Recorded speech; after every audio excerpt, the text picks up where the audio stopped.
शिक्षक खंड स्नातक एमएलसी चुनाव में भाजपा ने मारी बाजी, सपा का हाथ खाली। उत्तर प्रदेश में शिक्षक खंड सीट बरेली, मुरादाबाद, गोरखपुर, फैजाबाद, कानपुर में बीजेपी ने फहराया अपना परचम। झांसी, इलाहाबाद शिक्षक खंड सीट पर भी भाजपा को मिली कामयाबी। बरेली, मुरादाबाद स्नातक खंड चुनाव में 2023 में भाजपा प्रत्याशी डॉक्टर जयपाल सिंह व्यस्त विजयी रहे।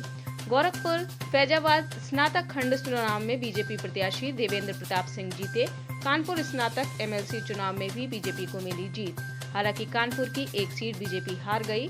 स्नातक एमएलसी में बीजेपी उम्मीदवार अरुण पाठक ने 53,000 से ज्यादा मतों से सपा के कमलेश यादव को परास्त किया। हालांकि कानपुर नाल शिक्षक सीट पर निर्दलीय प्रत्याशी राज बहादुर सिंह चंदेल को मिली जीत।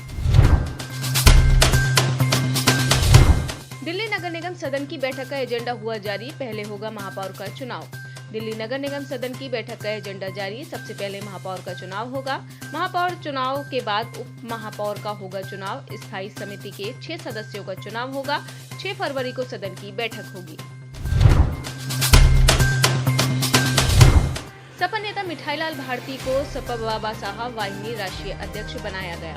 सपा नेता मिठाईलाल भारती को मिली बड़ी जिम्मेदारी, सपा बाबा साहेब वाहिनी के राष्ट्रीय अध्यक्ष नामित किए गए। सपा अध्यक्ष अखिलेश यादव ने किया नामित सपा अल्पसंख्यक सभा के राष्ट्रीय अध्यक्ष की भी नियुक्ति। इकबाल कादरी अल्पसंख्यक सभा के राष्ट्रीय अध्यक्ष बनाए गए। मौलाना इकबाल कादरी को बड़ी जिम्मेदारी दी गई।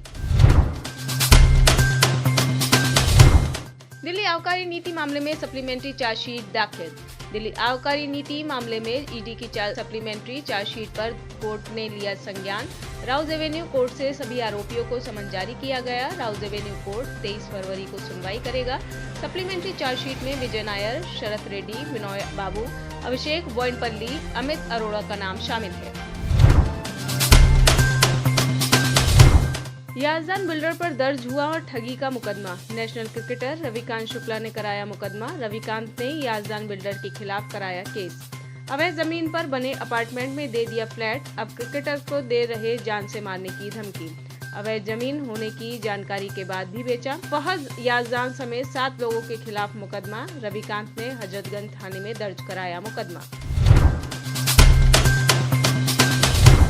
केंद्रीय मंत्री एसपी सिंह बघेल ने सपा नेता स्वामी प्रसाद मौर्य पर दिया बयान। केंद्रीय मंत्री एसपी सिंह बघेल ने समाजवादी विचारधारा पर बयान देते हुए कहा, लोहिया जी चर्चा, पर्चा और खर्चा की बात करते थे। उन्होंने ये कभी नहीं सोच होगी कि ये चर्चा में इतने नीचे चले जाएंगे। ये लोग वोटों का ध्रुवीकरण करना चाहते हैं।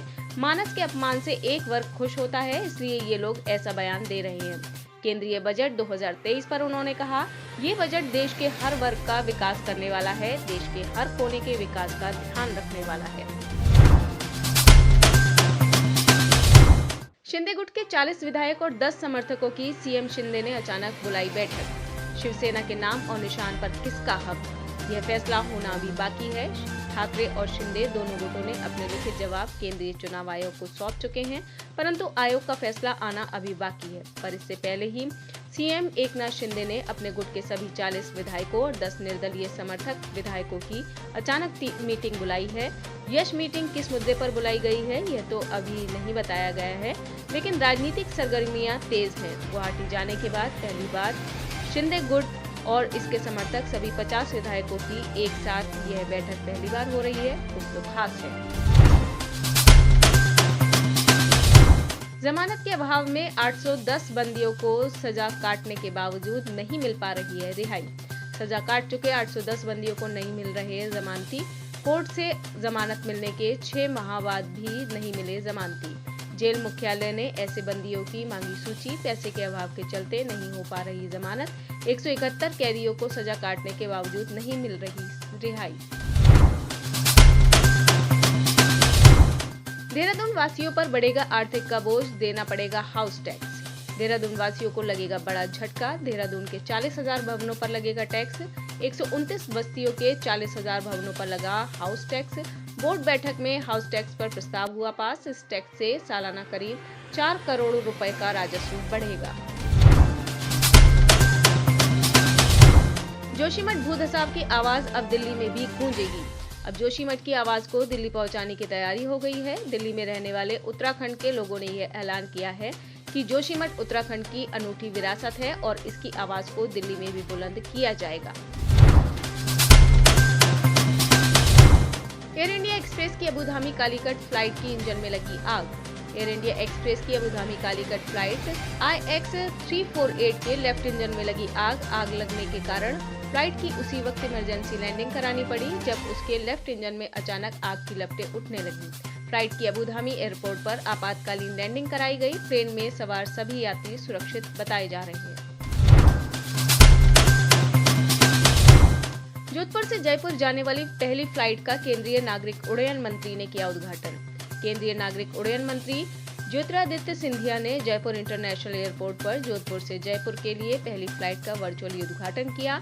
एयरपोर्ट के अराइवल हॉल की पहली मंजिल पर आयोजित कार्यक्रम में सिंधिया ने कहा कि जोधपुर के लिए सीधी उड़ान से घरेलू कनेक्टिविटी को बढ़ावा मिलेगा। नई उड़ान सप्ताह में 4 दिन उपलब्ध रहेगी।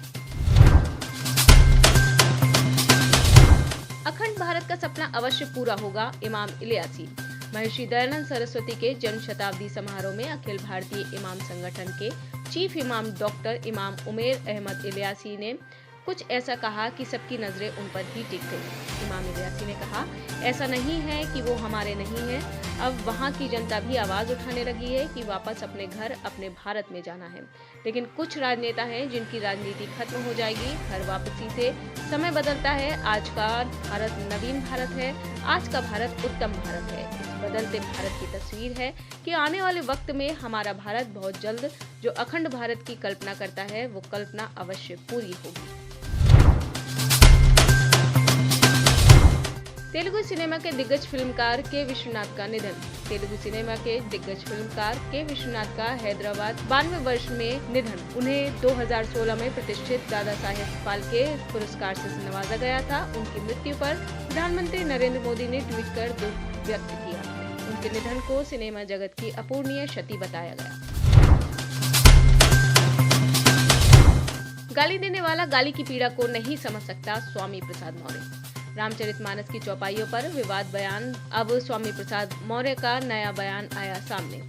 स्वामी प्रसाद मौर्य ने कहा, इंडियंस आर डॉग कहकर ट्रेन में गांधी जी का अपमान करने वाले अंग्रेजों की गाली का वह दर्द गांधी जी ने ही समझा था। उसी तरह धर्म की आड़ में की जाने वाली अपमानजनक टिप्पणियां महिलाओं व शूद्र समाज में आने वाले आदिवासियों, दलितों व पिछड़ों से की जाती है। उसका दर्द भी महिलाएं और शूद्र समाज के लोग ही समझ सकते हैं। गाली देने वाला गाली की पीड़ा नहीं समझ सकता। कराची में अहमदी मस्जिद पर हमला, छेनी हथौड़ी से तोड़ी मस्जिद। पाकिस्तान में हालात लगातार गंभीर। यहाँ के अहमदिया समुदाय से जुड़े मस्जिद पर हमले बढ़ते जा रहे हैं। कराची में भी एक अहमदी मस्जिद पर हुआ हमला। पाकिस्तान में धुर दक्षिणपंथी तहरीक-ए-लब्बैक संगठन के संदिग्ध लोगों ने कथित रूप से कराची में अहमदी मस्जिद में घुसकर जमकर तोड़फोड़ की और उसे नष्ट कर दिया। चीन और अमेरिका इंडोनेशिया को एक बड़े वैश्विक विकल्प के रूप में देखती है। विश्व की 2 बड़ी महाशक्तियां अमेरिका और चीन चौथी सबसे अधिक मुस्लिम आबादी वाले देश इंडोनेशिया को बड़े बाजार के रूप में देखते हैं। दक्षिण चीन सागर के दक्षिणी किनारे पर बसा यह देश खनिज संसाधनों से भरा है। यह दक्षिण पूर्व एशिया की सबसे बड़ी अर्थव्यवस्था वाला देश है। नवंबर 2022 में जब अमेरिकी रक्षा मंत्री लॉयड जे ऑस्टिन ने इंडोनेशिया का दौरा किया था तो उन्होंने वहां अपने समकक्ष इंडोनेशियाई मंत्री पर 36 अमेरिकी लड़ाकू जेट खरीद की डील चाहा था, लेकिन उन्हें बेरंग खाली हाथ लौटना पड़ा। अमेरिकी रक्षा मंत्री के दौरे से पहले इंडोनेशियाई रक्षा मंत्री प्रबोवो सवियांटो ने चीन के रक्षा मंत्री से मुलाकात की थी और दोनों देशों ने संयुक्त सैन्य अभ्यास फिर से शुरू करने का संकल्प लिया था। पुतिन ने यूक्रेन पर रूसी सैनिकों के आक्रमण की तुलना नाजी जर्मनी के खिलाफ युद्ध से की। रूसी राष्ट्रपति व्लादिमीर पुतिन 2 फरवरी को स्टेलिनग्राद की लड़ाई में सोवियत विजय की 80वीं वर्षगांठ मनाने के लिए वोल्गोग्राड पहुंचे। यहां पुतिन ने यूक्रेन पर अपने हमले के लिए समर्थन बढ़ाने की मांग की। उन्होंने यूक्रेन में रूस के तथाकथित विशेष सैन्य अभियान की तुलना 1941 से 1945 में नाजी जर्मनी के खिलाफ युद्ध से की। पेशावर मस्जिद धमाके में अफगानिस्तान में पाकिस्तान को दिखाया आईना। पाकिस्तान द्वारा पेशावर मस्जिद धमाके का अफगानिस्तान को जिम्मेदार ठहराने के लिए तालिबान ने बुधवार को पाकिस्तान सरकार की आलोचना करते हुए तालिबान के कार्यवाहक विदेश मंत्री आमिर मुत्ताकी ने पाकिस्तान से कहा कि वह आतंकी नरसंहार के लिए हमें दोष देने के बजाय हमले की जांच करे। अपनी नाकामियों के लिए दूसरों को दोष न दे पाकिस्तान। श्रीलंका के 75वें स्वतंत्रता दिवस पर विदेश राज्य मंत्री वी मुरलीधरन जाएंगे श्रीलंका। 4 फरवरी को श्रीलंका अपना 75वां स्वतंत्रता दिवस मनाने जा रहा है और इस मौके पर भारत से विदेश राज्य मंत्री वी मुरलीधरन श्रीलंका जाएंगे। मुरलीधरन यहां राष्ट्रपति रानिल विक्रमसिंघे और विदेश मंत्री अली सावरी के साथ द्विपक्षीय वार्ता करेंगे। आप इस खबर के बारे में क्या सोचते हैं, हमें कमेंट सेक्शन में बताएं। साथ ही ब्रह्मास्त्र न्यूज को सब्सक्राइब और शेयर भी जरूर करें।